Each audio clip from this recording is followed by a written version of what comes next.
নমস্কার, আজকে আমি আপনাদের সঙ্গে শেয়ার করছি ক্রিসপি চিকেন। তো ফার্স্টে আমি একটা গোটা বড় পেঁয়াজ নিয়েছি, ওটাকে ছুলে তারপর ওটাকে অর্ধেক করে 6 ফালি করে নেব। আর চিকেনের আমি 400 গ্রাম ব্রেস্ট নিয়েছিলাম, তো ওই ব্রেস্টটাকে আমি ছোট ছোট স্ট্রিপে কেটে কিছু মশলা দিয়ে ম্যারিনেশন করে রেখেছি। তো সেটা আমি পরে বলছি।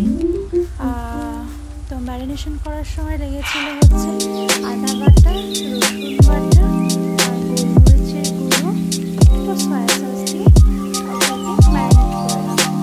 আর এখানে দেখতে পাচ্ছেন যে আমি পেঁয়াজগুলোকে ছোটো ছোটো টুকরো করছিলাম, মানে 6 পিস অর্ধেক করে সেই অর্ধেকগুলোকে নিয়ে 6 টুকরো করেছি।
আর লবণ দেবেন না, তখন মোটামুটি 10 মিনিট ধরে ফ্রাই করবেন, যাতে ব্যাপারটা হচ্ছে কি একটু ক্রাঞ্চি ভাব থাকে, একবারে যেন নরম না হয়ে যায়, যেটা হচ্ছে গিয়ে একটু মুখে কামড় পড়বে। আর হ্যাঁ, তার সাথে একটু রেডি করবেন হচ্ছে ধনে পাতা কুচি।